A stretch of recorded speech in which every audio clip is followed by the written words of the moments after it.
I am happy to have Automotive Seminars as a sponsor for the show. Now, if you're not familiar, Automotive Seminars is a diagnostic technician training company. They've got a website that there'll be a link to in the show notes. And what they offer is top-notch training to technicians like us in the field.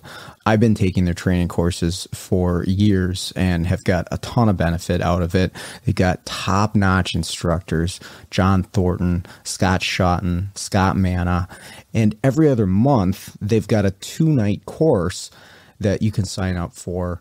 Join in, ask questions, and afterwards, you've paid for the course, you can access a recorded version whenever you want. You can rewatch the class 2 years later in case you wanted some details on it. And that is a fantastic feature. So make sure to check out the website to see what courses they have available and what's coming up in the future. This podcast is brought to you by Jarhead Diagnostics. Jarhead Diagnostics manufactures in-house diagnostic equipment and storage solutions, as well as distributes for companies like Pico, ATS, and TopDon. One of my favorite tools that I've bought from Brandon and Jarhead Diag is the case for the U-scope. If you don't have a U-scope, you probably should, but if you have one, you got to get one of these 3D printed cases, has a magnet on it, has a full-size BNC lead that you can connect to, and it gets rid of the weak point of that scope, which is the mini BNC connection, which is pretty fragile. This case makes this thing nice and secure and makes it an even better tool than it was. So check out jarheaddiag.com. The link is in the show notes.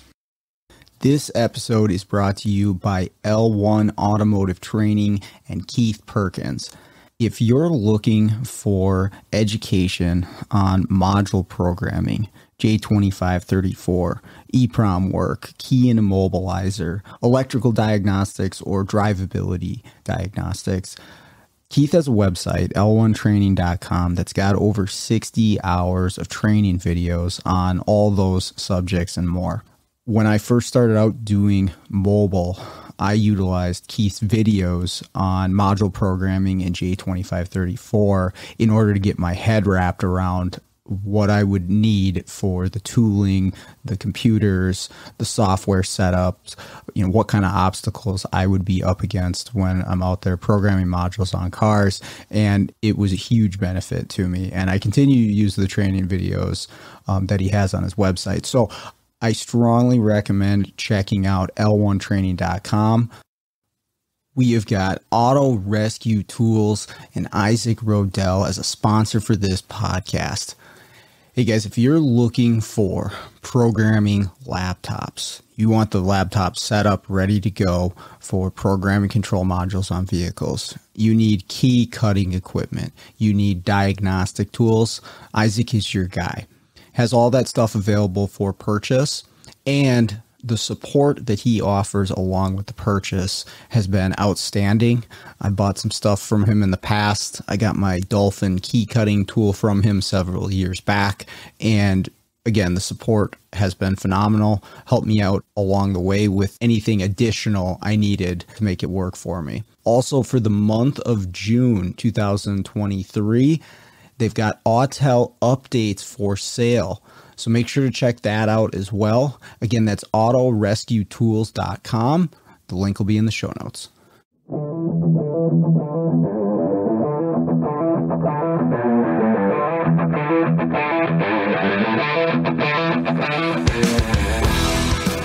Welcome to the Automotive Diagnostic Podcast. We're going to explore ways to sharpen our diagnostic skills, find learning resources, and hear from experts in the automotive field. Hey, what's going on, automotive world? Welcome to another episode of the Automotive Diagnostic Podcast. My name is Sean Tipping. I'm going to do that host thing for you again today. On the show, joining me today is Noah Kight. Noah is located in North Carolina. He's a technician for a Volkswagen Audi specialty shop, and he's on the younger side. And that's one of the reasons he wanted to join me today, is to share his perspective as a younger technician, his journey to becoming a technician and the place he's at right now. And we're going to talk about a number of things in the industry. But Noah's a very well-spoken young man, and I enjoyed talking to him quite a bit. I think you'll enjoy this episode as well. And just one note before we get going, I'm not sure what happened to the audio quality on my side of things for this recording, but it sounds like I'm talking through a cardboard tube from a payphone. And I tried to clean it up the best I could, but it sounds terrible. So I'm not exactly sure what happened here. But luckily, Noah does plenty of talking and his audio quality was just fine. So apologize about that, but it is what it is. So other than that, let's jump right in. Okay. You just kind of want to talk about your path, becoming or getting into being a technician.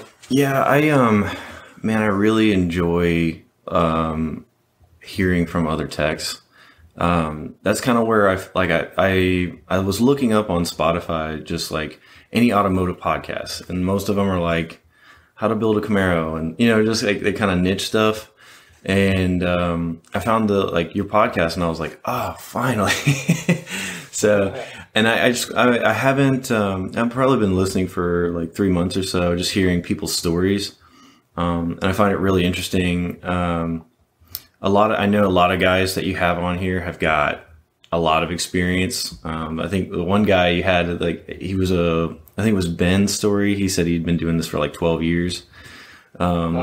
I don't have as much experience as I do have. I feel like I have experience in like the more recent events per se, and just like the more recent vehicles, like specific to Volkswagen and Audi.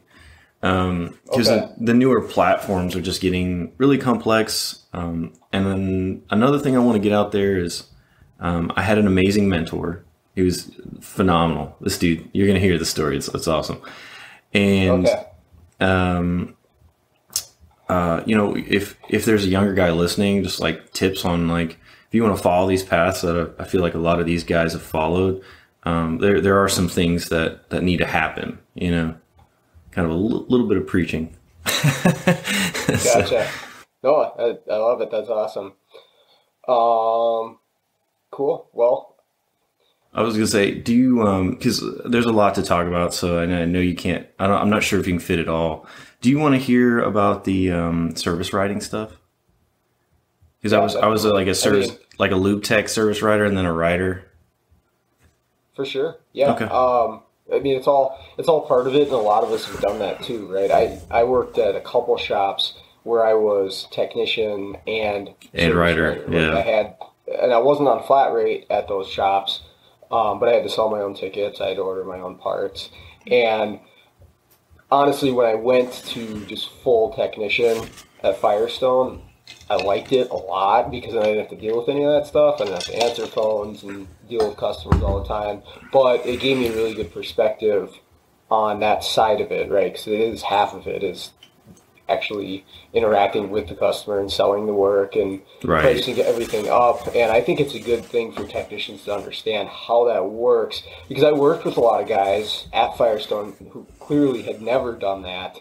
And they were very short-sighted as far as how that portion of it went, right? They didn't, to them, just telling the service writer, well, let's just start with 6 coils and 6 plugs and we'll see where we go. Yeah. And for the tech, whatever, they're going to get paid their flat rate, and then if it doesn't fix the misfire, well, then we'll go to the next thing. But that service writer, they're going to lose face with the customer. Yeah. If they tell them, hey, I'm selling you these parts, it's going to fix your car, and then it doesn't. And they're kind of in a tough spot there, right? And, service writers get a lot of crap in, like, the Facebook groups and stuff from technicians, not doing stuff right or not understanding. But they get put in a pretty tough situation. So, anyways, I think it's a good idea. Okay. All right. Experience it for everybody. But yeah, so you're in North Carolina, is that correct? Yep. I'm out of the Triangle area, like the Raleigh, Durham area. Okay, awesome. And how long you been there? In this area, pretty much my whole life. Okay. Yep. Cool. Well, where do we want to start with your story? Or you can tell us a little bit about yourself, or... Okay, yeah. My name's Noah. I work on Volkswagen and Audi. Currently work at Apex Tuning here in Apex, North Carolina. I started out. I was actually working retail, and a big car guy. So I had a bunch of car buddies, and my buddy's like, "Hey, man, I hear you hate your job, so let me. You should come work for the dealer." And I'm like, I don't know any real, good information, I don't just know how to make like turbos work. He's like, no, come write service. That's where the money is, go write service. So started out as a service express writer, and that was interesting. So I was writing service for like lube stuff, and then eventually I moved into a full writing position. And meanwhile, I'm just still working the cars out of my home garage and stuff. And service writing, like we were speaking before, really taught me a lot about the customer tech relationship. You have to balance.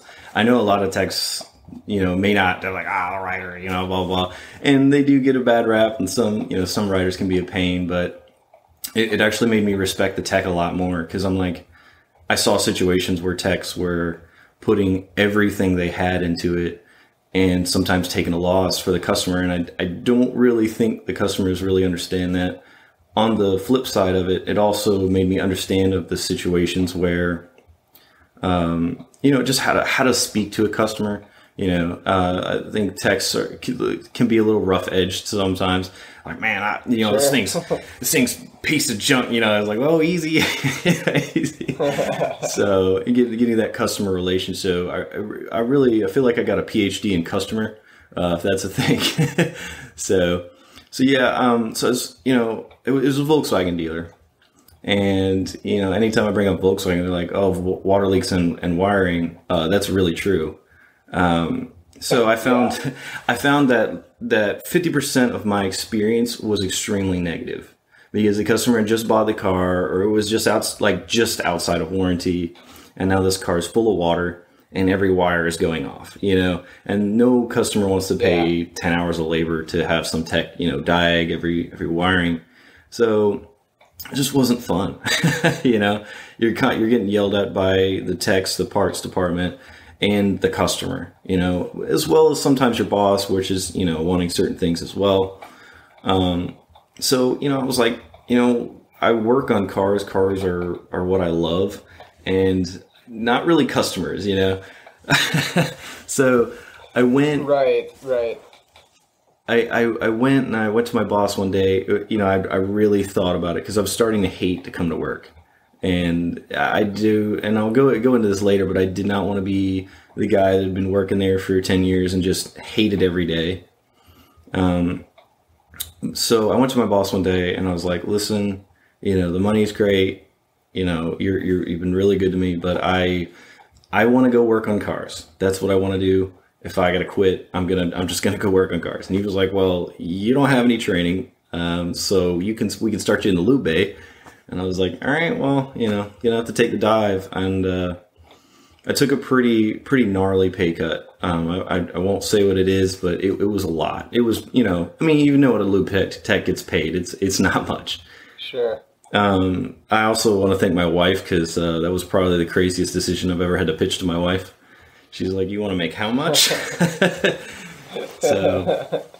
So come home with dirt under your fingernails and everything. Yeah, she's like, what are you doing?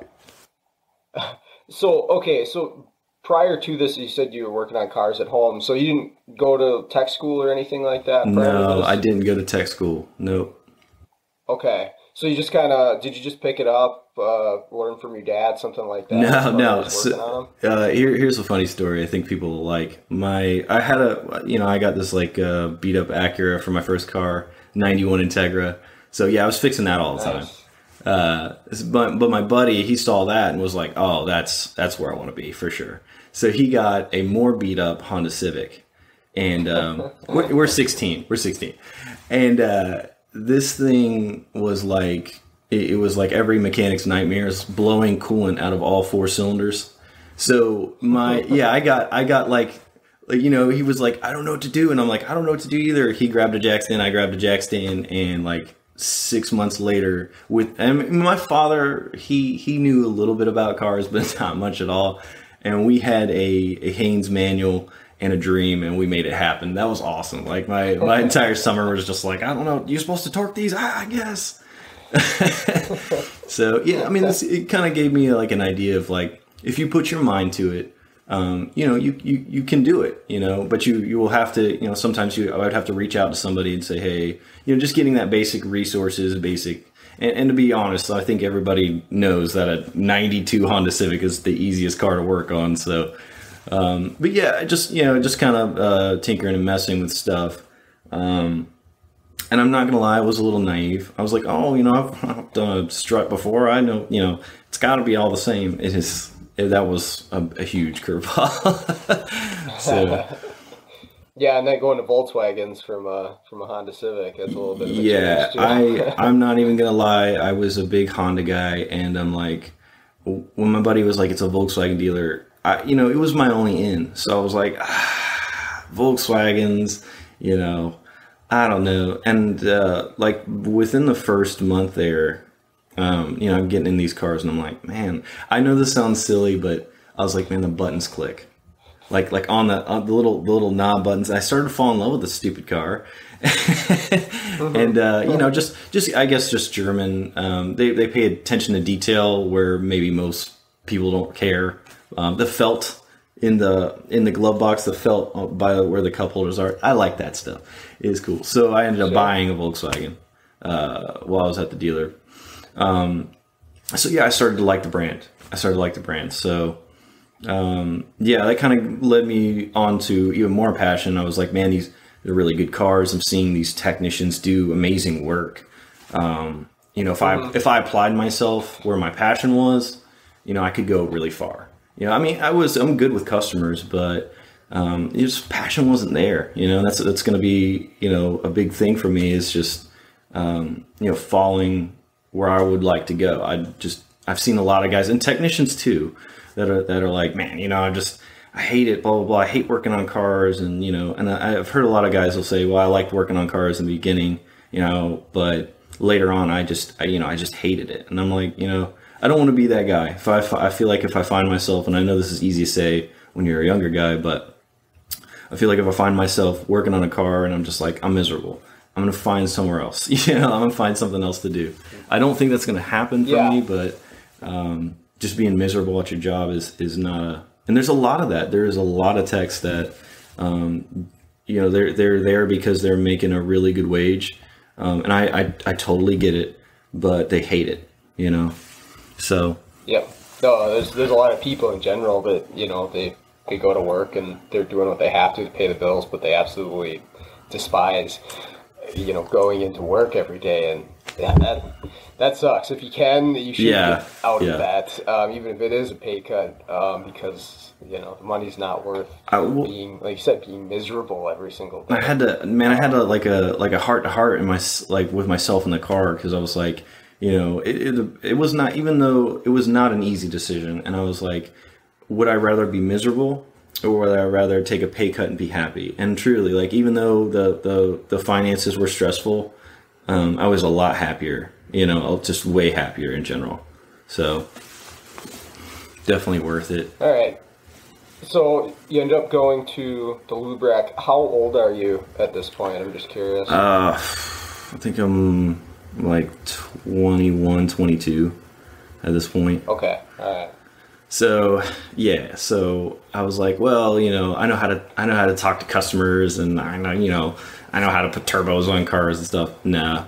So the biggest thing I learned, that you just, any guy listening to that's gonna laugh and be like, what an idiot. But yeah, so I definitely, I realized quickly, I was like, hey, listen, this is not applicable to these cars and to how this is gonna work.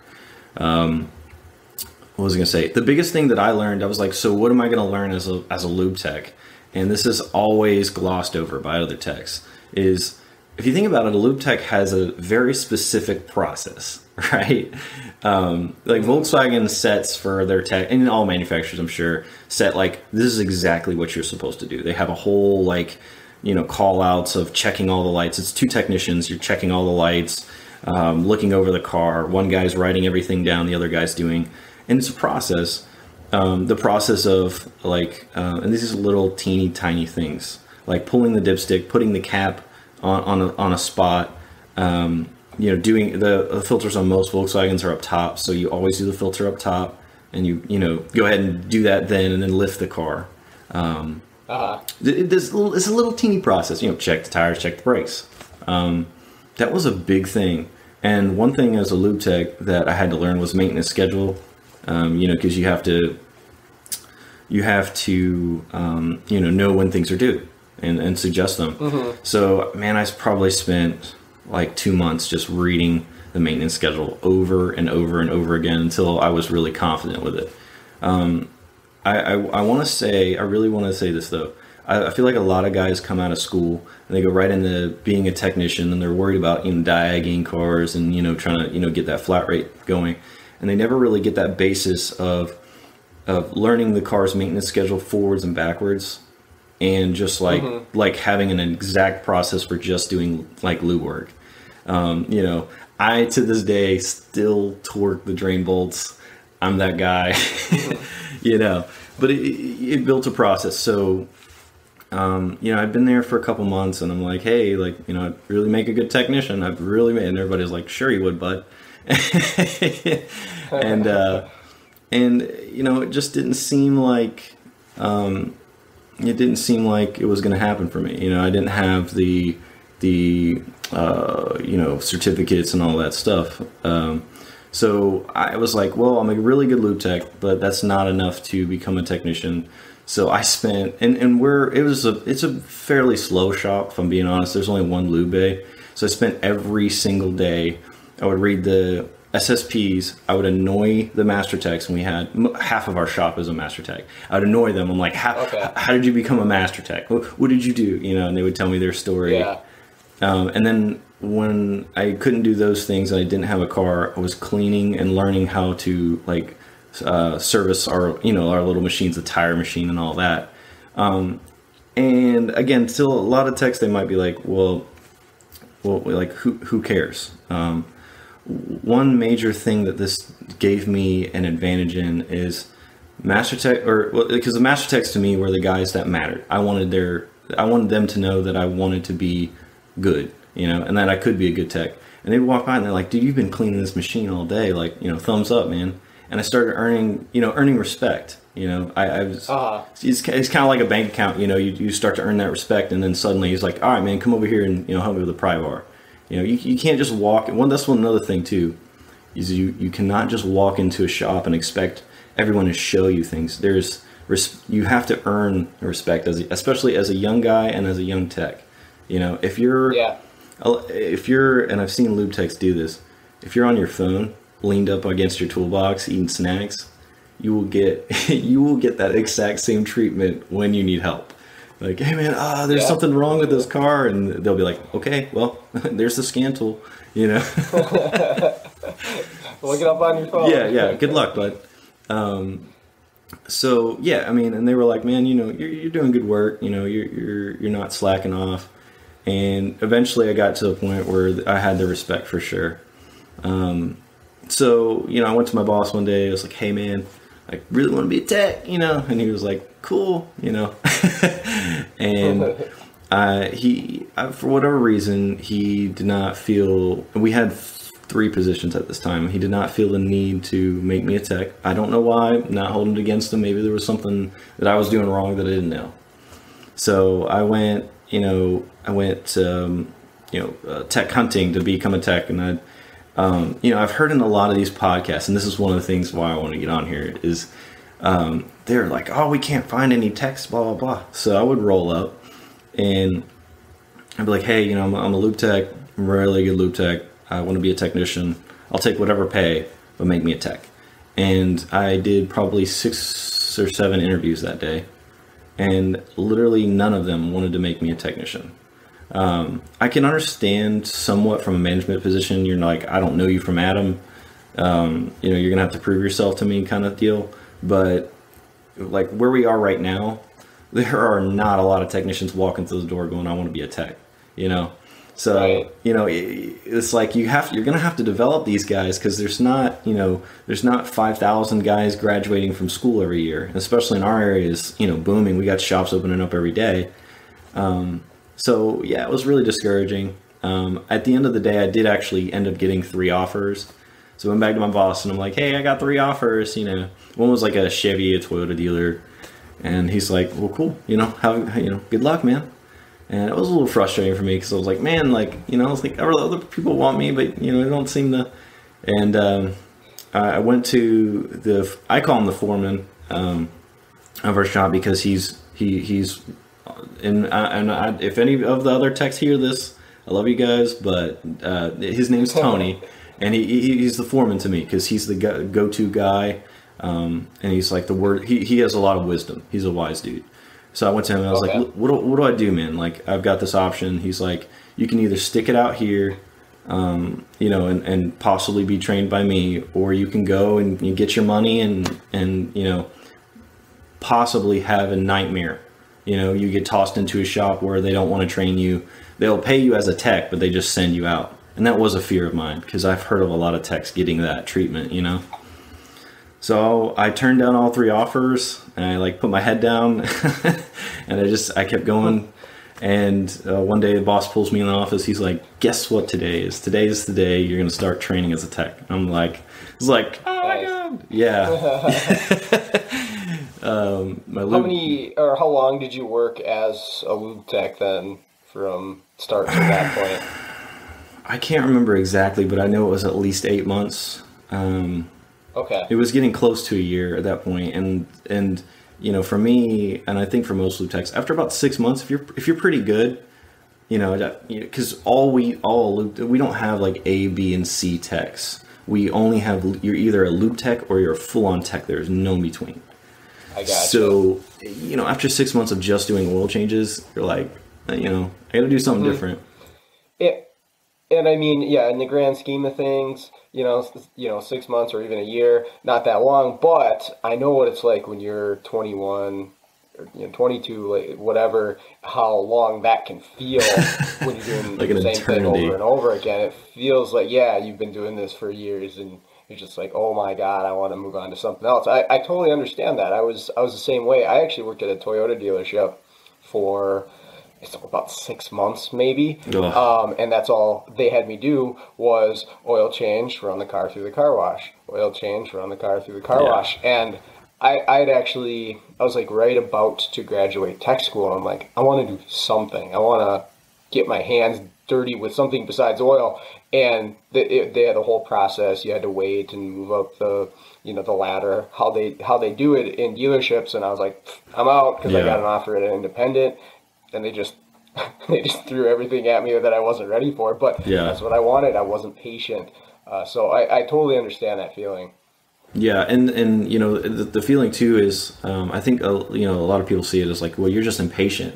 But like you were saying, if you get the same mundane task and it's over and over and over again, you get tired of it. You get worn out and you get tired, because if you're aspiring to be a tech, you're wanting to push yourself and challenge yourself. And there was some of that, don't get me wrong, because there was some trust as like, hey man, come over here. This is going to be a sensor somewhere, but I want you to, find it every once in a while, just to kind of help me out. But there was not enough of it. And, you just get bored. So, it was an awesome experience. And the really, if you're a mentor out there, I really want this to strike with you, is the real reason why I stayed and took, and basically took a loss for 2 extra months, is because the guy, this Tony guy, man, I was like, dude, I would do anything I have to do to have this dude as my mentor, because he's smart, and I knew he was a good dude. When I say a good dude, we have a lot of experience in our field, and there's a lot of guys that have 10 plus years. They're really good at what they do. However, it's also in like work ethic, and are you coming in on time? Are you grinding out these harder cars, or just trying to get gravy? And this guy's in there, man. There's like a Touareg with an electrical issue, and he's spending like 2-3 days on it. I'm like, man, you're taking a loss. And he's like, well, I've got to figure this out, and that's respectable. That's somebody who I wanted to mentor under, and that's Sure. that can be on the flip side too, because like he said, a lot of guys, they'll go, they get an offer and there's like 6 positions open. You're like, oh, why is there so many positions? And then you see these guys go in and they have literally no mentor, and they have no one to go to, and they start picking up habits and bad processes, and that ends up leading downhill to a guy that's like, yeah, I was a technician and I hated it. So yeah, he took me under his wing. The first thing I learned, Sean, he's like, here is a wiring diagram. I want you to tell me where 30 power and 15 power is. Day one. Day one. And I was like, okay.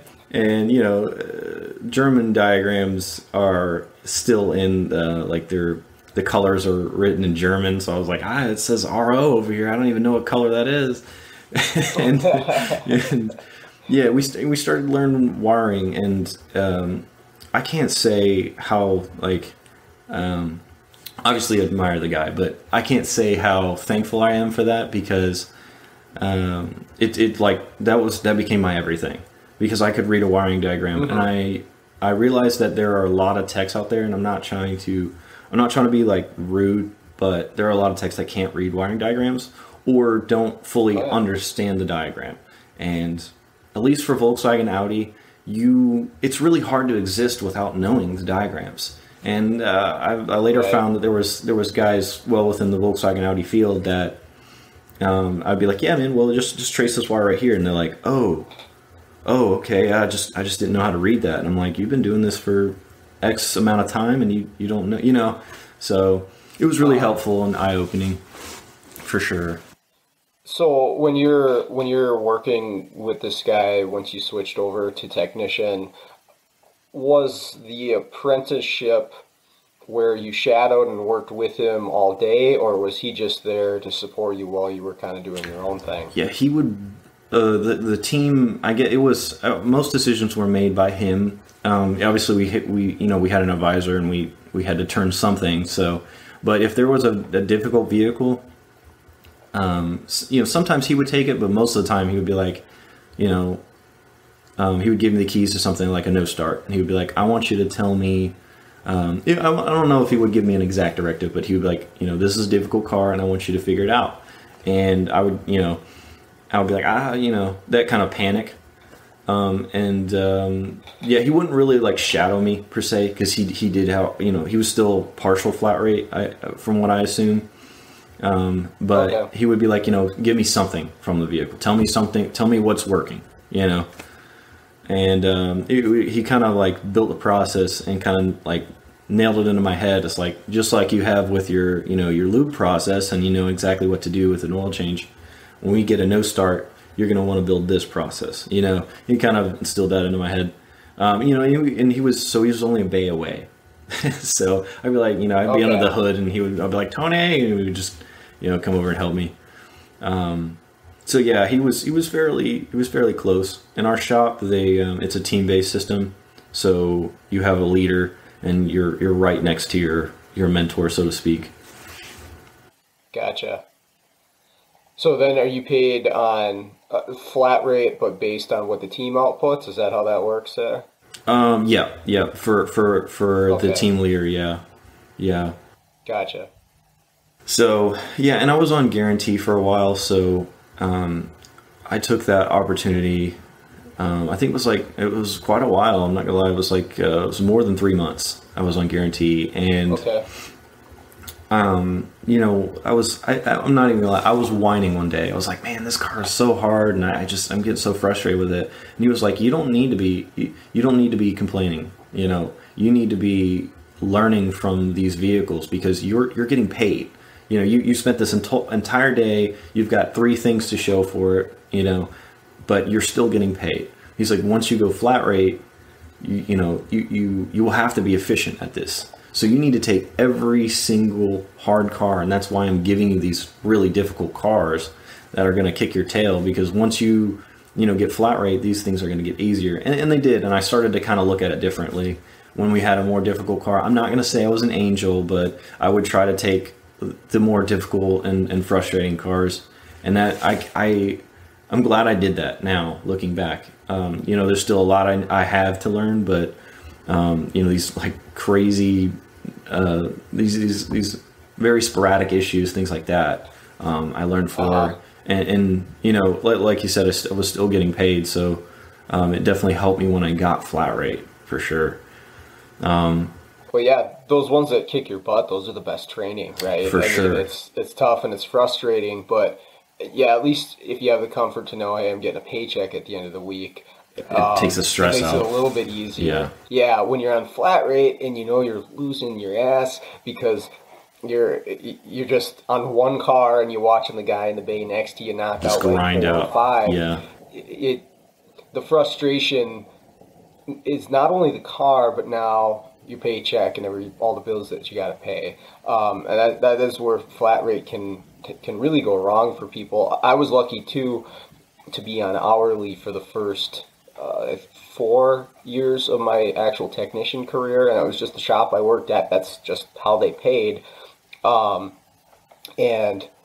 there was still pressure to get stuff done, right? Right. You got to get the cars in and out, but at least I had that security, so it gave me a little bit of relief when I'd get stuck on something for a while. But yeah, those cars are the best teachers for you in the long run. You just have to push through and make it happen on each one of those. But I mean, good job taking on those cars. A lot of people would actively avoid that stuff. Oh yeah, well, like I said, I probably have to thank him more, because he would be like, no, you're not taking the brake job. No, you're taking the the Touareg with a water leak and 4 wiring issues.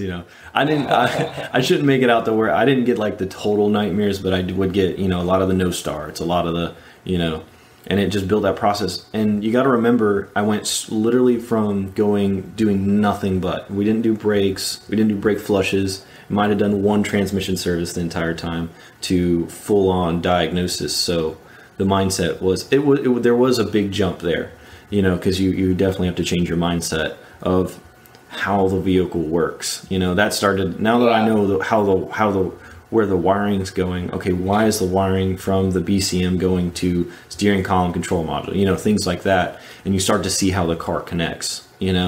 So, and these more difficult issues, you start to say, okay, well, this is why this happens. You start to put together the car's communication system.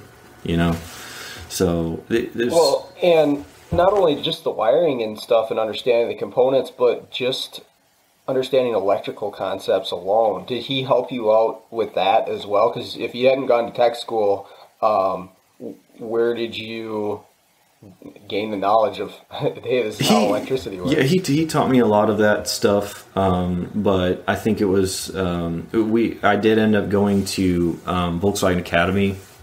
Okay. How Volkswagen does it now, how they used to do it, and it's changed probably 6 or 7 times already since like 2000.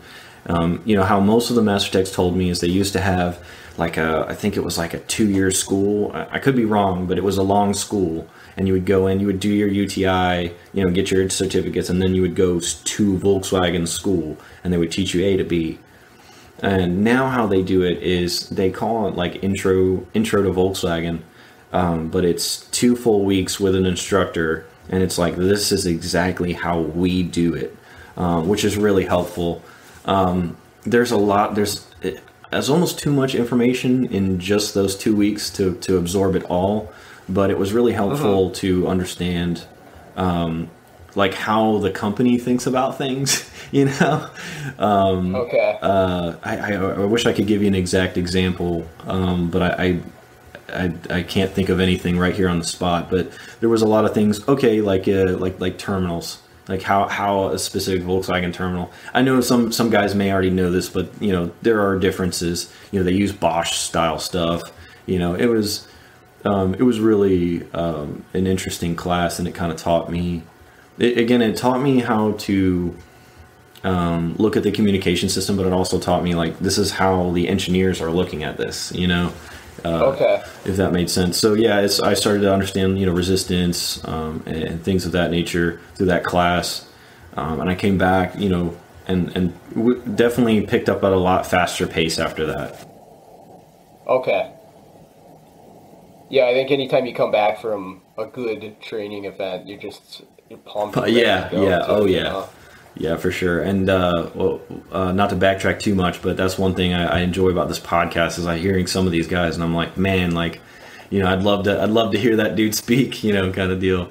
For sure. And training is that's another thing I want to mention too for a young tech such as myself is like that's a big deal. I don't feel like any tech that has less than 5 years of experience should not be getting some sort of training because, I think it's been said a million times, the industry's, evolving. One thing that I'm really grateful for at the dealership is I was seeing like, I'm in there, it's my first year and I'm like, this is an extremely complex car. Like I know I'm not working on a Land Rover or what have you, but I'm like, some of these cars have 2 BCMs. I'm like, holy cow, I'm pulling up my module list and it's 20 plus modules, on this 2020. And I'm like, and it's still loading. It's still, I'm like, no, so right. it taught me I'm not going to continue to repeat it, but it taught me the importance of like, I have to know this car and I have to know electrical to work on this car because it's more than just brakes and ball joints at this point. I've got module failure all the time on these cars, so for sure. Yeah, and that evolved so quickly, at least from what I remember, because when I started, it was a PCM. Now, granted, I didn't work a ton on Europeans, but it was a PCM or an engine computer, ABS, and airbag. And like when I went to tech school, those are the modules they talked about, and that's what you'll have to deal with. And maybe you'll see some luxury vehicle and it's got a few more, and then all of a sudden, you start seeing more and more and more, and then like I said, now there's 50 of them that you're trying to go through. And God, if you're not familiar with the vehicle, I don't even know what the acronyms are a lot of the time. What's a ZWR? I'm like, I don't even know what that does, let alone where it is. It's crazy. And I guess an advantage would be working on the same brand. Oh, I have mad respect for you if you're going from GM to Ford and then you get an Audi and then a Volvo. I mad respect for you because I would not know what to do with myself. I've got a Mark III in my bay and I'm looking through this wiring diagram and I'm like, where does this go? Where does this go? And I realized this entire vehicle runs off 4 modules. 4. I was like, you get to Mark IV stuff, which is 2000s, and you start to see, and somebody will correct me if I'm wrong, but like 4 or 5 modules, maybe 6 if it was a high trim car. You get to Mark V, which is 2010, you've got 6 or 7 modules. You get to 2020, you have 20 plus modules. So that car, from 2010 to 2020, in that 10-year span, has doubled. And I think in the next 5 years, it's going to triple, where you have 30, 40 modules. Sure. So, especially with Volkswagen, you have the ID4 and you've now got to control the battery. You've got to control the battery's coolant system. And I right before I left, I looked through the electric car stuff and I'm like, wow, it just gets more, you have to control and maintain with electronics the entire time. So. Right. Yeah,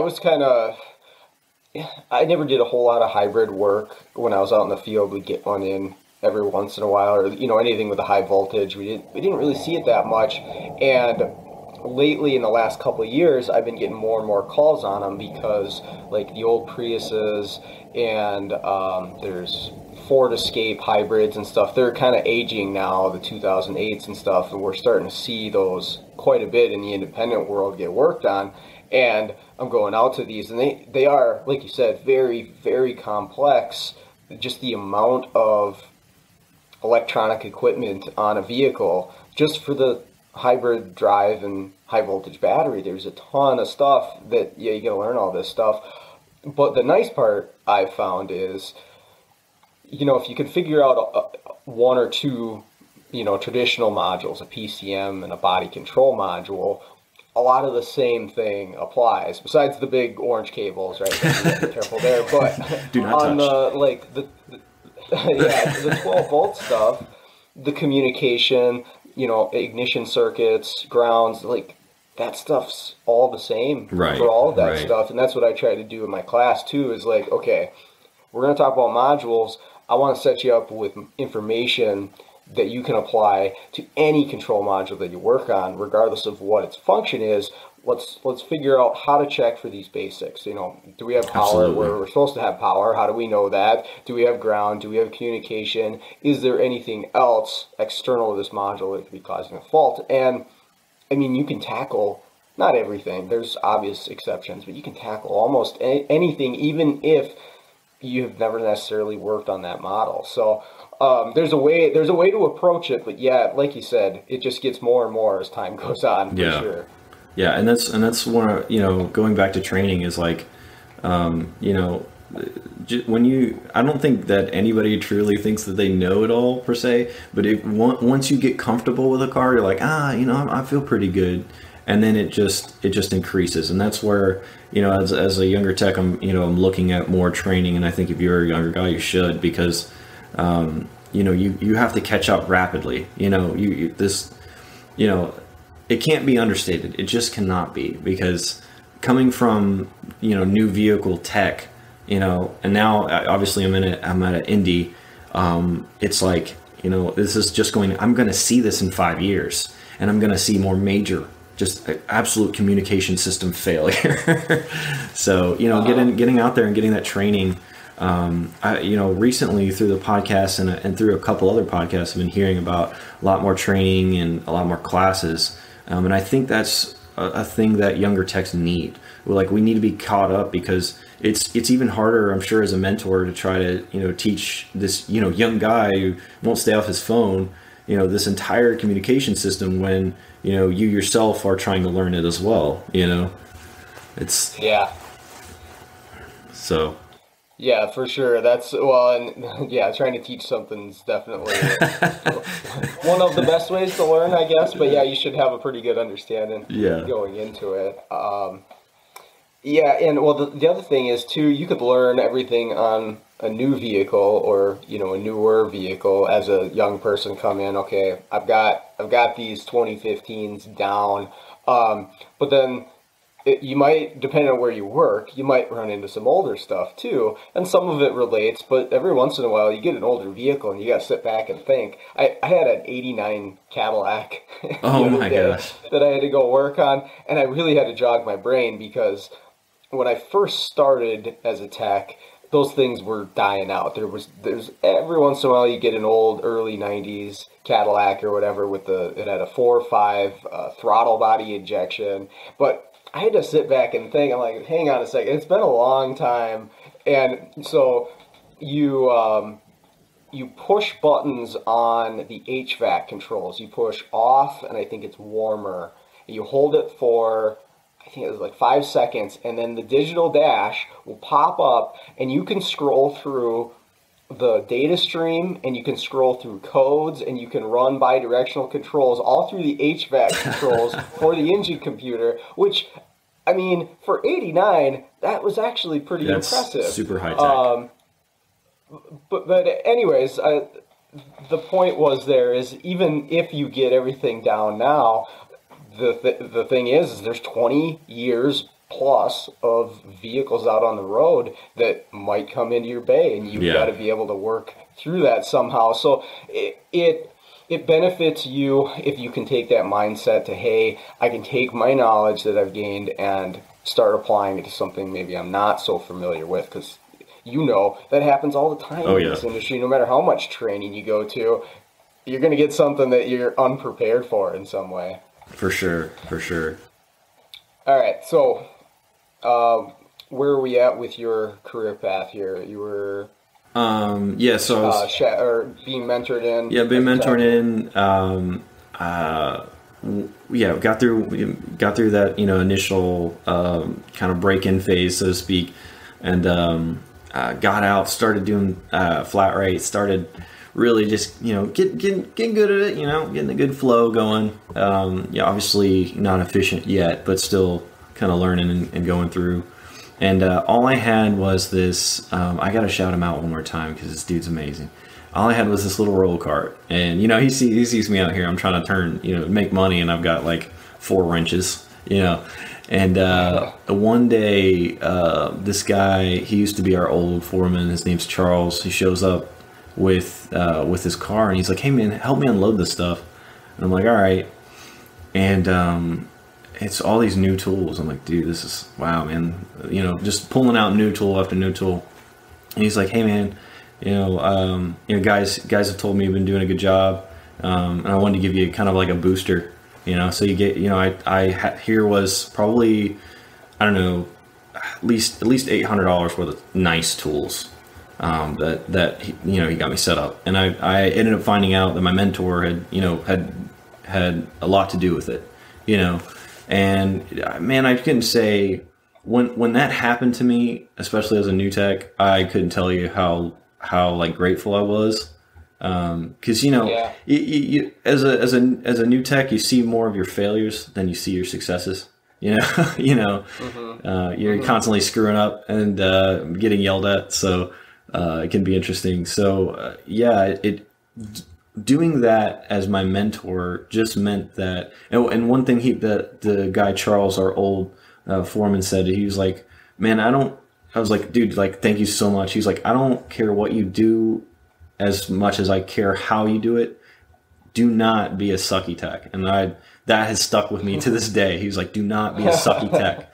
He was like, I was like, "All right, I will do my best," So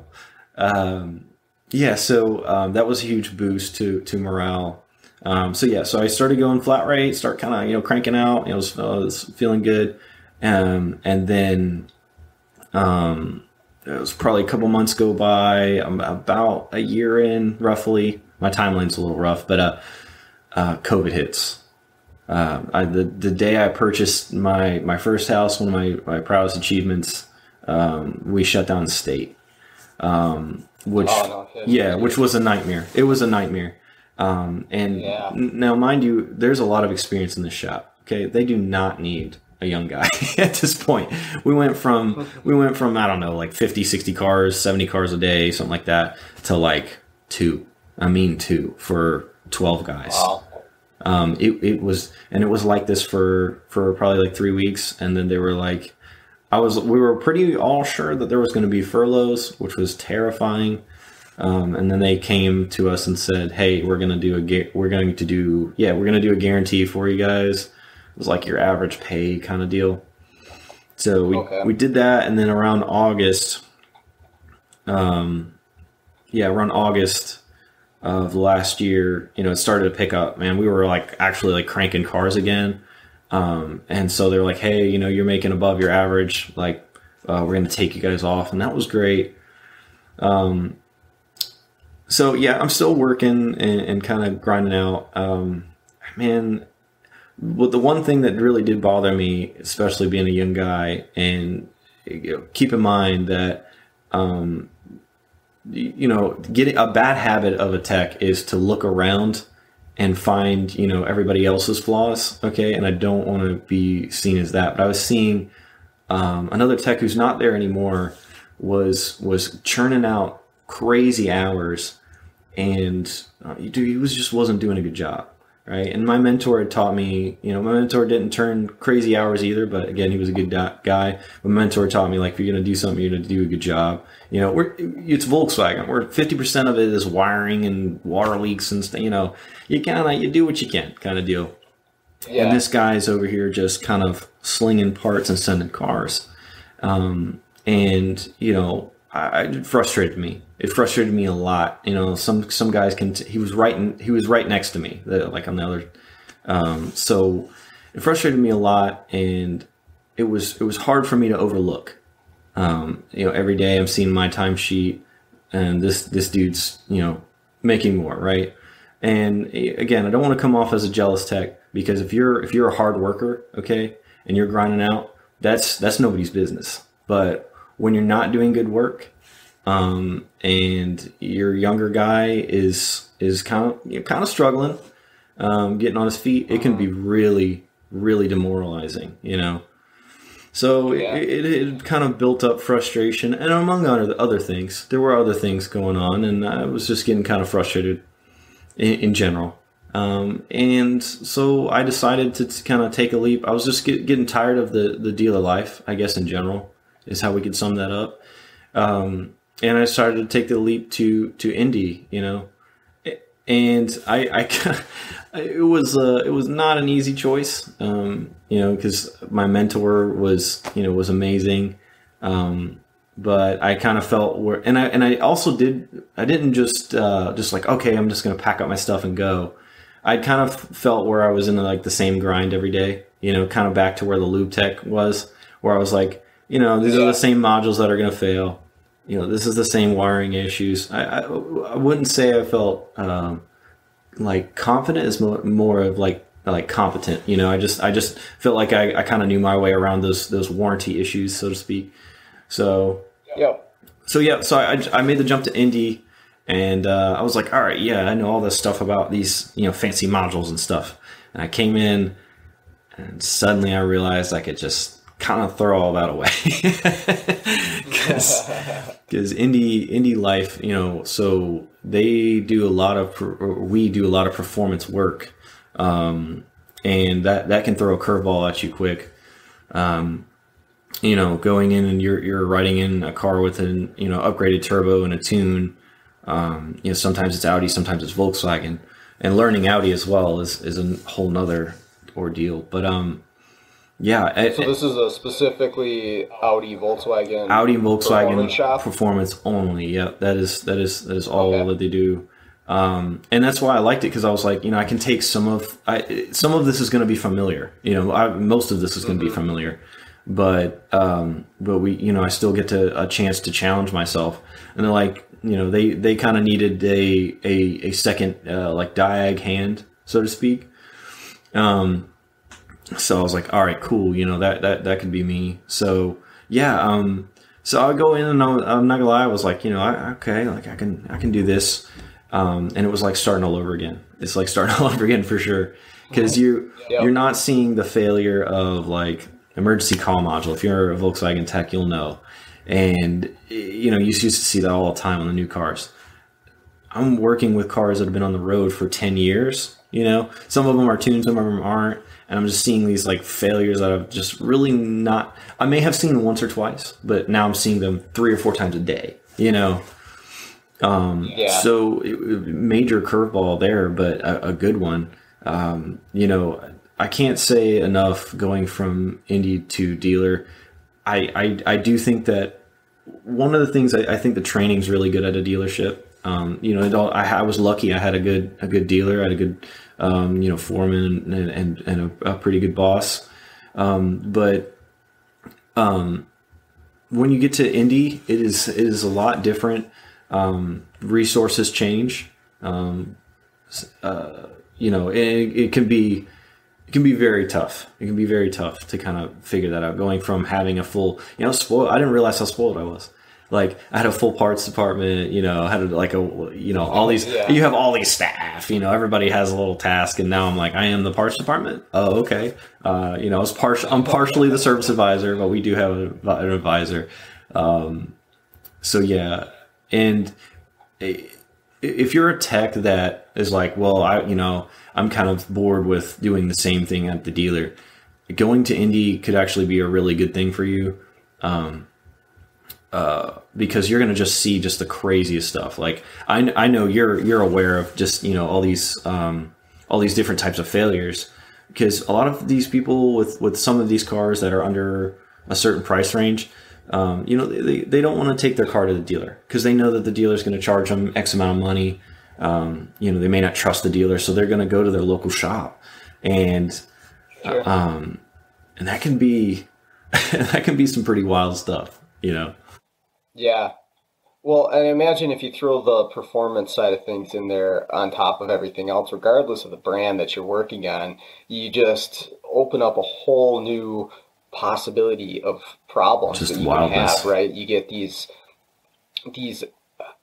components and modules and tunes or whatever interacting with the factory setup that wasn't necessarily meant to interact with that stuff, and you can get crazy problems. I don't even deal with it. If somebody tells me that it's usually diesel trucks where I'm at. Yeah. If somebody tells me it's tuned, I say, okay, here's what I can do. I can put it all back to stock for you, and then we'll go from there. Otherwise, I don't have the capacity or the time to try to sort through all this stuff, because you can chase your tail on something like that, right? Something's been tuned out or deleted, and maybe you don't even know about it, and you're trying to figure out what the heck's wrong.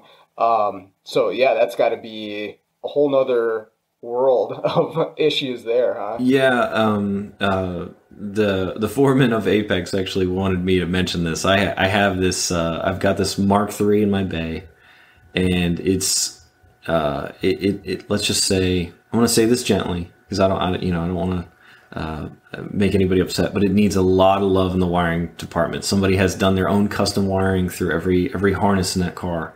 And it's been done probably 6 or 7 times. I'll send you a photo later just so you can admire it. Okay. The fuse box is hanging out from underneath. There's wires and there's those little caps are all over the. And he's like, all right, good luck, And man, but it's a 650 horsepower Mark III. So you're like, oh god. So yeah, there's a lot of unknowns is what I'm getting at. There's, especially when the customer messes with their own cars. Yeah, I put on my own turbo. It's got its own, tuned sensor here, tuned sensor here. I took this out, and you're like, whoa! Suddenly, I can't look at.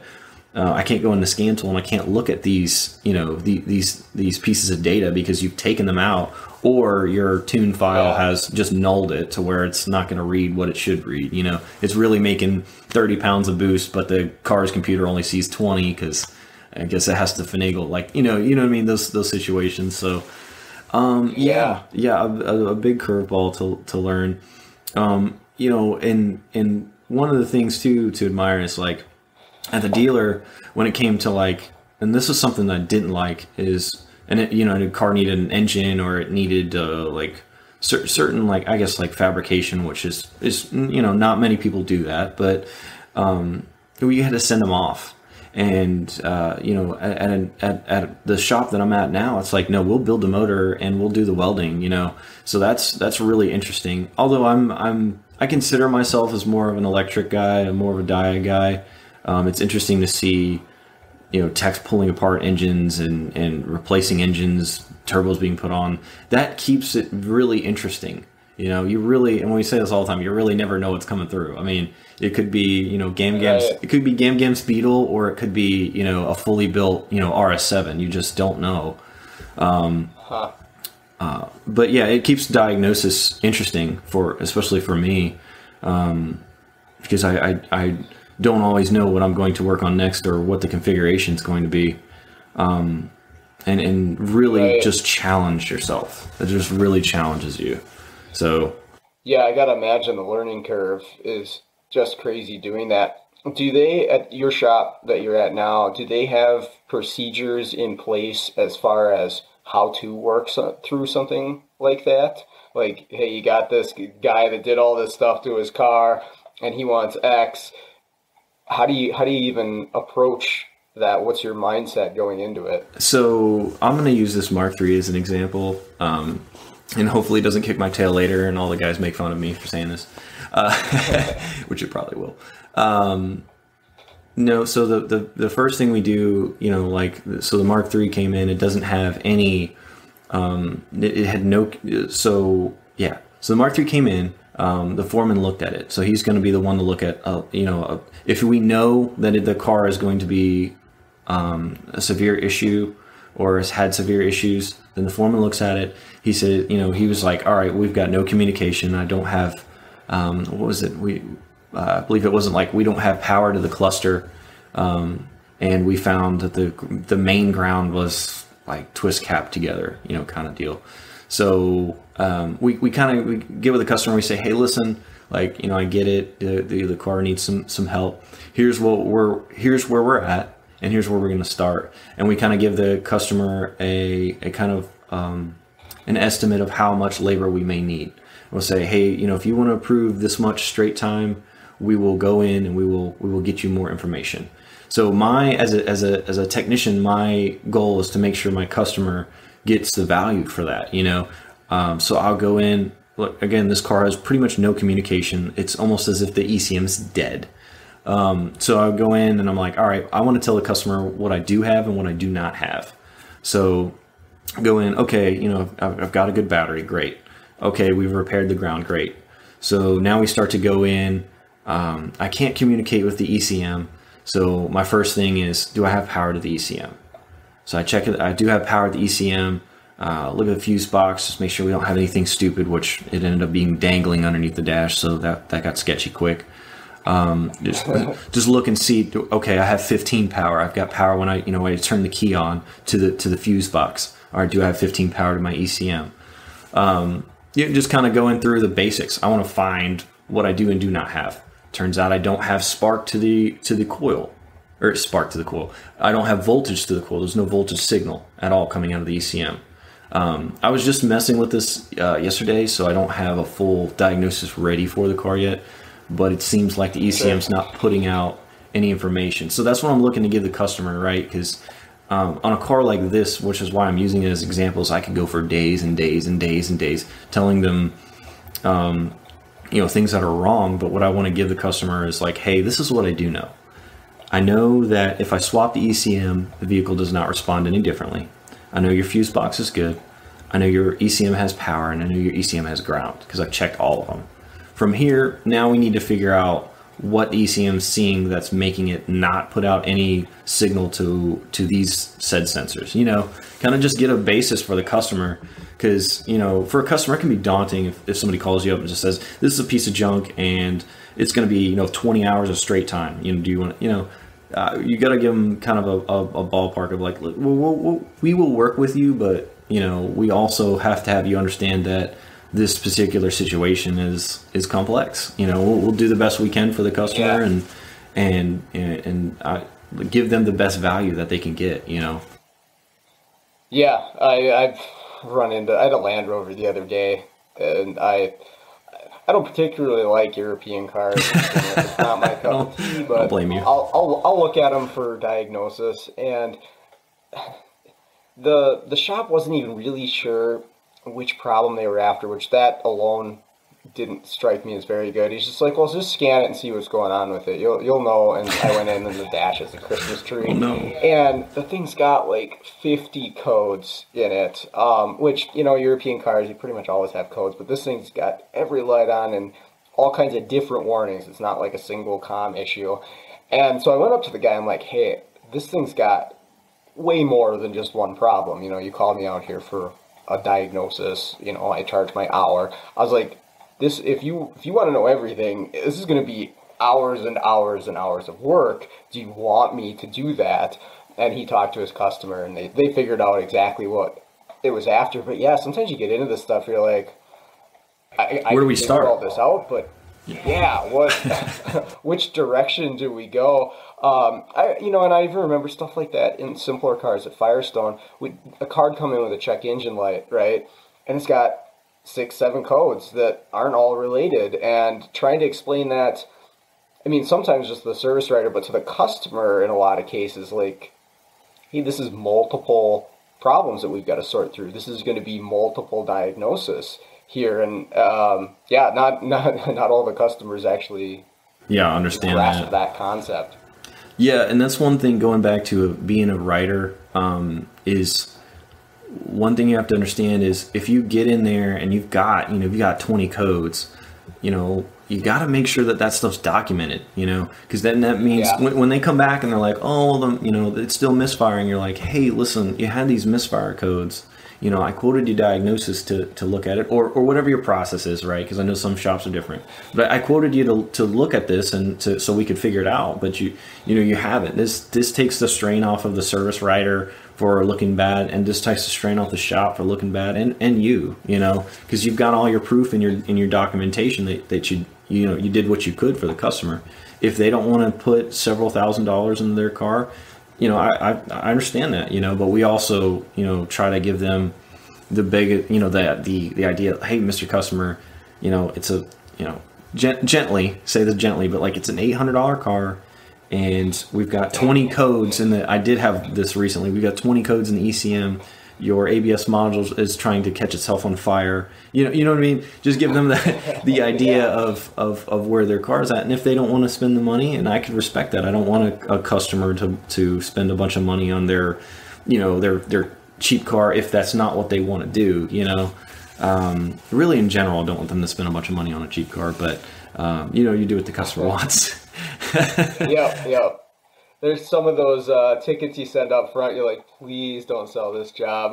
Beetle, I don't know what it is about Beetle customers. Every time I'm like, listen, I can make this quick repair for you to save you some money, and they're always like, don't worry about it, do the entire ticket. And you're like, oh no, this is $1,000 Beetle. It's going to total your car. And they're like, yeah, that's great. Yeah, no, do the extra, do the tires too. I'm like, what? Yeah, Beetle customers are different. They're different. But we love them. For sure. Funny. Yeah, we had a service writer who, he was pretty new to the whole industry, and he wasn't the greatest salesman. So, if you really wanted tickets sold, I don't know, it probably wasn't best to go to him. Send it to the boss or somebody a little bit more experienced, right? And I remember he got one of my tickets one day, and it was on like a 99 rusted out F-150 where it had a bunch of exhaust leaks. And there was so much rust you couldn't even see where the studs should be on the manifold. It's just like flaking off. And he sells the job to do manifolds. And I told him, I was like, we don't want to do this. And this is the job that he sells. I'm like, oh, come on, man. Of course he did. I did a good job, Sean. You can't sell anything else, but you sell this job. Oh my God. It does feel like that some days, for sure. One thing I did learn at the dealership was, and one thing I will give them credit for, and I know most dealerships do it, is we actually had to take a video. We had like a little app, and you had to click the app, and we had to take a video. Hey, Mr. Customer, my name's Noah. Yep. Do the whole entire car. That, although I really did not like having to get on a video and talk about it, one thing that was really nice is being able to be like, hey, this is really rusty, this is gonna suck. And being able to send it to the customer, because then they can't say, oh, well, you didn't tell me about the oil leak. Oh, well, you didn't tell me it was rusted, so I didn't know, like, hey, it gives you an opportunity, and you could text it to the customer. So the tech couldn't see what the customer texted back, but it gave you proof to say, you cover all your bases. Hey, your brakes are metal to metal. I really liked that process in documentation, because it just really looked, kind of as professional as you could get, kind of deal. But one other thing I was going to mention is at the dealership, there was a tech there, and he was a master tech, and he would pull a customer in, and talk with them. Now I know a lot of advisors out there are like, oh no, I don't want the technician talking to the customer, but he kind of had a knack for it. And he would just, he didn't do any of the selling, but he would just say, hey, I want you to see the car. It wasn't any pressure like you need to see this now, or your car is going to explode. But he would just talk to the customer, just a small formal conversation. Hey, this is how the car looks. This is why I recommended these things. And 9 times out of 10, they bought everything on the ticket because that he recommended. Because just the customer having that relationship, and sometimes, especially as a tech, it can be annoying because you can get customers that are a little much. You kind of never know what you're gonna get when you pull a customer in the shop. But the customer, a lot of customers really appreciate when a technician speaks to them. I found as an advisor, I could look somebody blue into the face and say, listen, your tire's gonna explode. But if a technician went out there and said, hey, your tire's going to explode, done deal. They really appreciate when you communicate to them and do it in a sincere way. You can tell them how you feel, but just don't be rude. And there's been a lot of times where customers have been like, hey, should I put this money in this vehicle? I think there was, here's a good situation. There was a diesel. So all of our diesels are dual clutch, and the mech unit failed. Well, it was mech unit failure, but it had failed for quite a bit of time. I think she had drove it her son had drove it like 6 months. And and as a tech, I'm like, yeah, I can put a mech unit in this, and this will your vehicle will run, but you probably damaged the gearbox if you drove it like this. It was slamming gears. Like, it probably damaged the gearbox. By doing this. I got to be honest with you, it's like a 75% chance this gearbox is shot. And I was like, I really just am not going to be able to tell. I'm not trying to rip you off, but this is just the situation. And the customer was like, listen, like, it's a sucky situation, but I'm glad somebody just, gave me the honest truth, And as a tech, that's really important to the customer. And I don't think enough technicians, realize that. I mean, it really is. Yeah. Well, it's really good to have, as a technician, you kind of gain that foresight and things like that, because maybe you preparing the customer too. Before, that, hey, there could be more going on here. For me, it was always the old 3.4 GM V6s. If those things were over 100,000 and they got overheated, it was almost guaranteed you were going to start a head gasket leak, right? Yeah. So people come in with water pumps and radiators and stuff. And so I would tell the service starters, like, hey, you got to document, you got to tell them that, yes, we can fix their water pump that's leaking, but if they drove this overheated, it probably is going to start this head gasket leak, because it happens on all of them. And it covers you, but it's good for the customer now too, right? They're going to spend $300-400 on something, and now all of a sudden they're eating coolant and it's misfiring and all this stuff. But that's on us as techs to have that foresight, use our experience, and let them know. But back to your original point, I think it's really good for any technician out there to have that ability to communicate with a customer effectively, without dropping F-bombs, clearly explain things, be kind, shower and whatever you got to do to be presentable. It makes a difference not only for selling work, but for doing a diagnosis too, right? If you're trying to actually get some real detailed information on like an intermittent problem or something like that, being able to get question the customer directly and ask them specific things that you're going to pick up on. That is such a valuable skill. I did that all the time. The diagnostic thing. Yeah, you got it. I don't know how many times I just grab the phone, I call them up, like, hey, I'm the tech that's working on your car. Let's go through this. I need to figure out what you're experiencing. Like noises were the worst. Yeah. I actually hate noise diagnosis. I'm sure the dealer, you did plenty, but I had to take people along with me. I'm like, show me this noise. I need to know it. But you got to have that skill to communicate with them, and not everybody has or wants to do that, but I think it's important. I think, you mentioned the noise, and that like triggered some flashbacks. So I was like, oh God. But I mean, that was like one of my favorite things is I would and I say this sarcastically, but like I drive a car and it's sounding like, a car. So I'm talking new cars here. So, and the customer would be like, well, I'm in a fit with the advisor. And I'll be like, you know what? I listen to the customer's complaint. Yeah, it's squeaking on a bump, and you drive it and it doesn't squeak. And I'd say, you know what, Mr. Customer, I'd love to ride with you. I would love to ride with you. Like, not even a smart remark, just kind of, hey, I'd love to ride with you. And they love that. They're like, oh yeah, I'll show you right away. Okay, cool.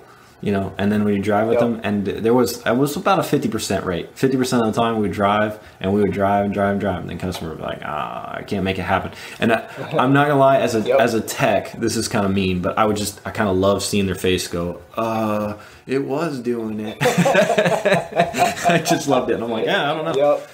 I don't know how many times that is. It's like clockwork. Yeah, it was. Not give the noise to happen. I'm like. It also builds trust with the customer, because I tell them all the time, I'll be like, hey, listen, obviously we're not going to drive this thing for an hour, okay? At this point on flat rate, I'm like, we're not going to drive this thing for an hour. You can get 10 free minutes. After that, it's $1 an hour. No, just kidding. But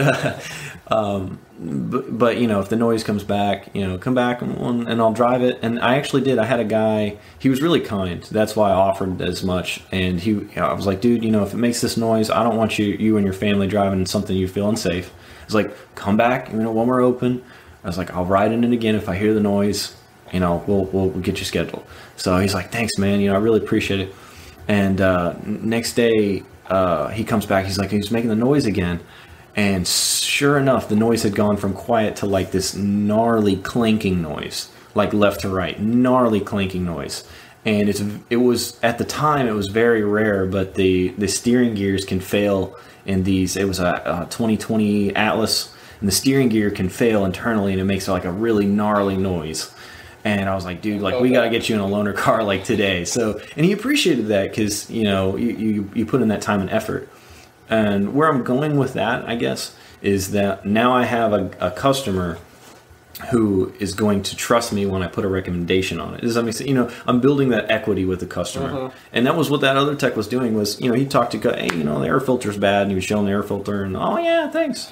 And it built equity with the customer. And I think that's understated. A lot of guys are just trying to put as much stuff on the RO as they possibly can and ship the car out. And it's like, if you take that little bit of time, you may never be out of work. We had an advisor who would do the same thing. She would just build relationships, and she was never out of work. Her phone was always ringing, you know. You know, I definitely strive to get to that point. I'm obviously, you know, new. I'm going to keep staying. I'm new in my career. So, but, you know, I know of guys that got 10 plus years and people literally will not take their cars anywhere else. And techs wonder why, you know, like, oh, I've been doing it 10 years and I don't have a bunch of customers. And it's like, well, you kind of have to put the equity that guy did. You know, he might have had to ride around in that Beetle for an hour one day to build that trust. But, yep. You know, a year later, she may have spent several $1,000s with him because she trusts him, you know. So I definitely, you know, a big deal for sure.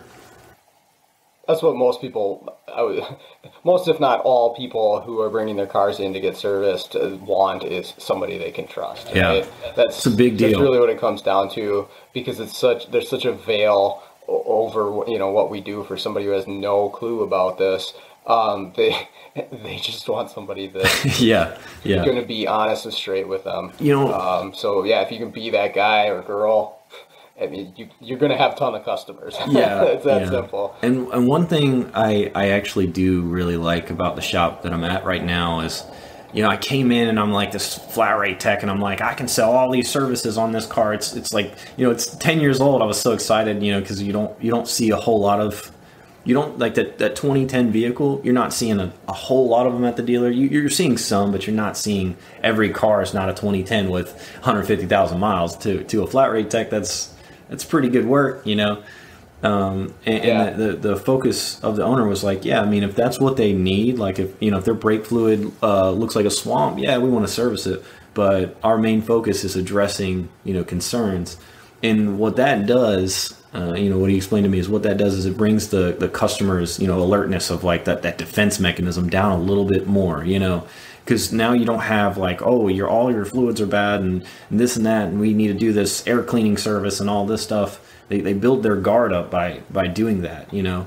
Yes, we want to do what's on the maintenance, you know, what's on the maintenance booklet. We want to do the correct thing, but what we don't want to do is have a customer on their toes, you know, walking in the door, their first time here, you know.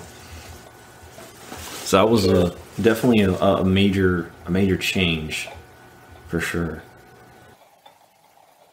Well, what's next for you? Where do you see your career going from here? Man, I got to be honest with you. I'm following a lot of these podcasts, and you know, again, for me, I was like, okay, you can change ball joints, or you can like check power and ground and modules and call Techline. And that was kind of where I was for a while. I didn't really see that there was really anything else. And, you know, then I started to understand that I was doing a lot of A-Tech work, you know, at C-Tech Pay, at least at the dealership. And I, you know, from here, I just want to increase as a technician, you know. And I say that loosely because I don't think that I don't think I'm the best tech by any means. I don't think I have everything down, but I do have a really good understanding of communication systems. I've been listening to Jarhead Diagnostics and these other podcasts. I want to get really good with an oscilloscope. Is what I want to do. I want to be the oscilloscope guy. I freaking love squiggly lines. That's what we call the shop, squiggly line. Oh man, you get the squiggly line thing out, and I'm like, yeah, man, like you can do more than just a compression test on these cars. And they're like, I recently got a U scope. I've been loving that thing. I used it a lot on the Mark III. Just being able to see signals and prove things. Again, I can prove it to the customer. They can see. They may be able to see these things, and I can also have a more firm diagnosis. Because as a dealer, you have all these resources. You can call your tech line. Tech line will say, I don't know, throw a module on it. Cool, we throw a module on it. And at an Indy, there's no tech line, man. You need to diagnose it. Like that customer is depending on you to fix it. And so that put more pressure on me. Is like, hey, if you were okay before, you need to become really, really good at this. So yeah, I think learning an oscilloscope and just building on electrical knowledge. There's a lot of guys there's a lot of classes I need to take. There's that ASTE class coming up in Cary, North Carolina here, which is right next to us. I'm going to take 2 classes there for sure. I mean, like that's a really great resource. Like these are things that I, as a dealer tech, you don't know about. You're like, oh, I just take the dealer classes and I call tech line. Like that's how I felt, And now as an Indy tech, I'm like, dude, I can be the tech line guy. You know what I mean? It's going to take me years for sure. For sure. It's going to take me years, but I could, get to that point. You're on the right path, and I'll see you at the ATSE. Oh, if I bump into you, I'll definitely bug you. Yeah, for sure. I'm bringing my stuff down to record. I figured it'd be a good chance to talk with some people. So, I mean, it sounds like you got a ton of potential and you're definitely on the right path. Do you have anything else you want to add or any advice for somebody else that, may have been in a similar position to where you started out? Absolutely. Yeah. I mean, I could definitely talk for days about it.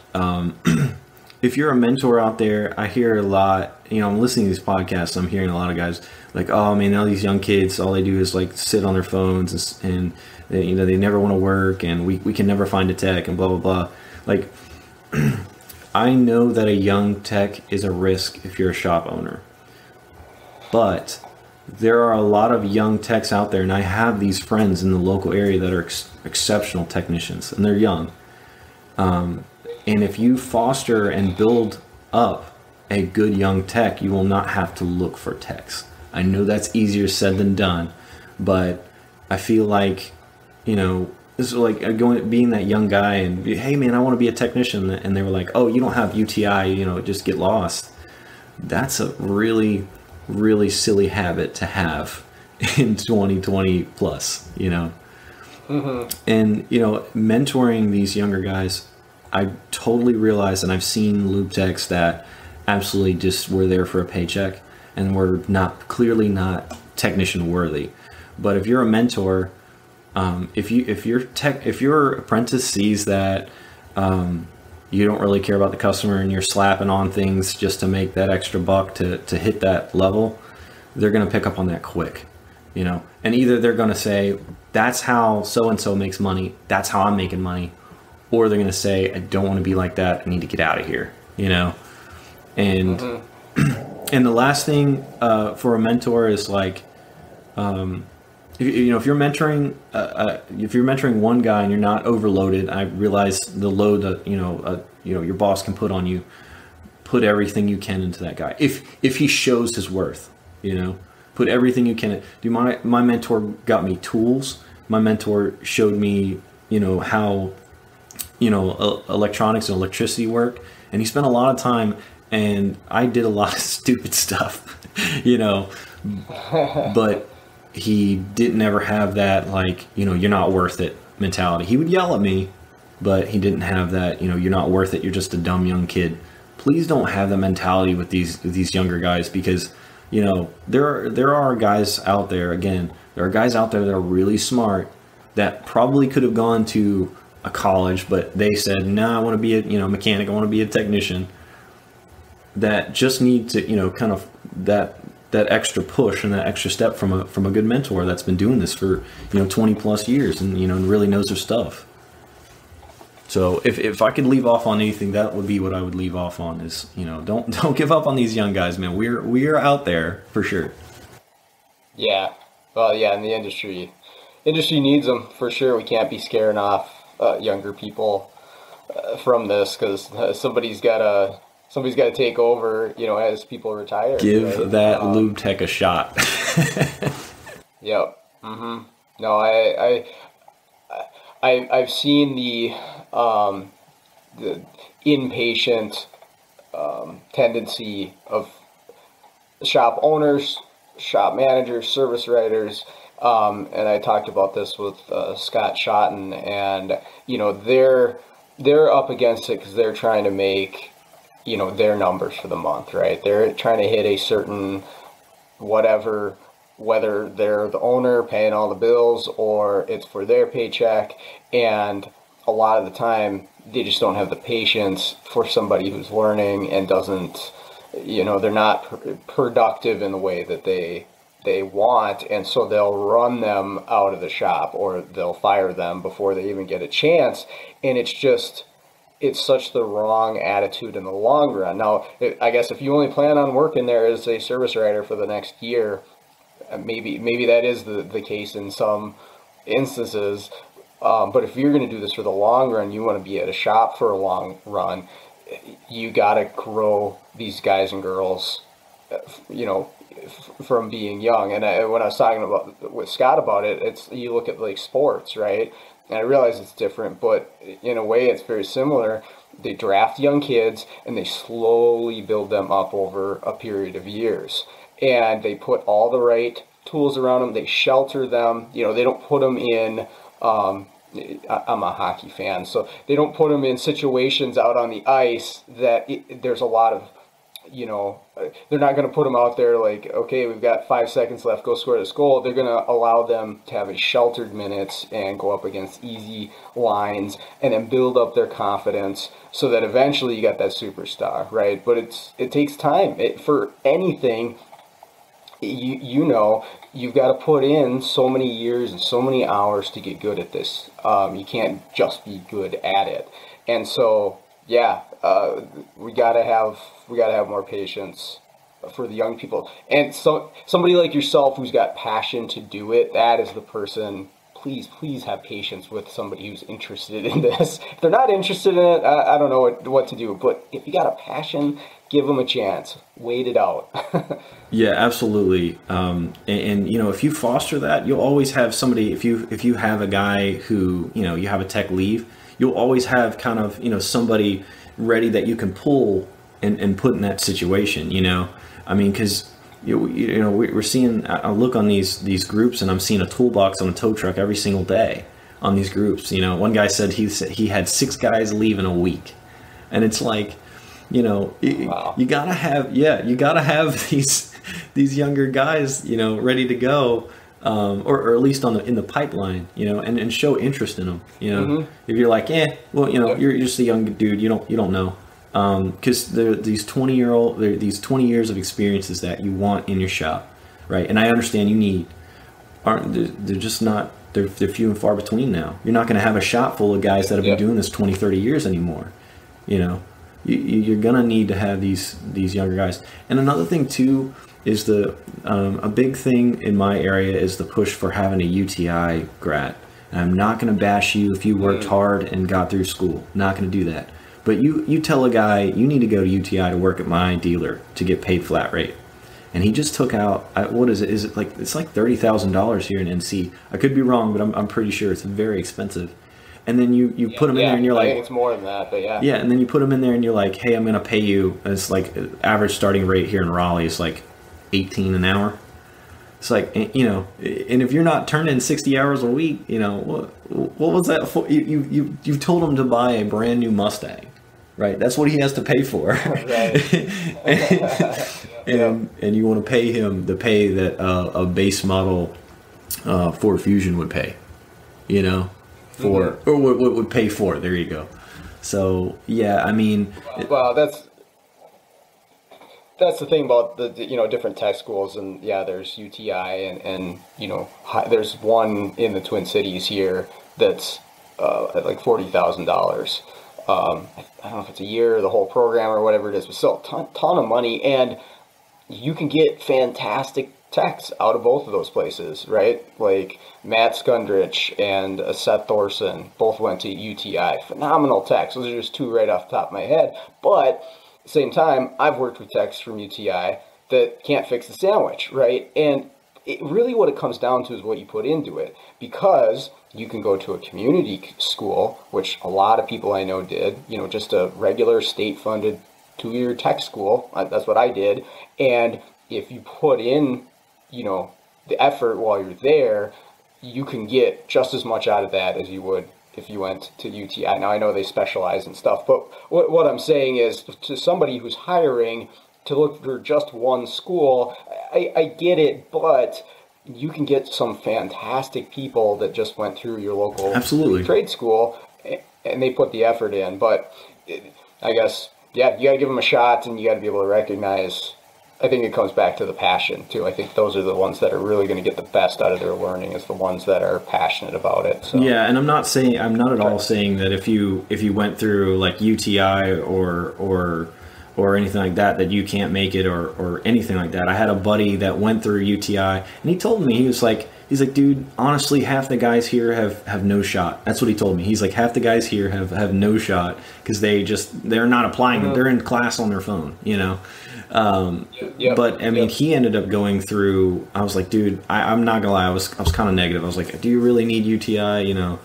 And he ended up getting accepted to Porsche school.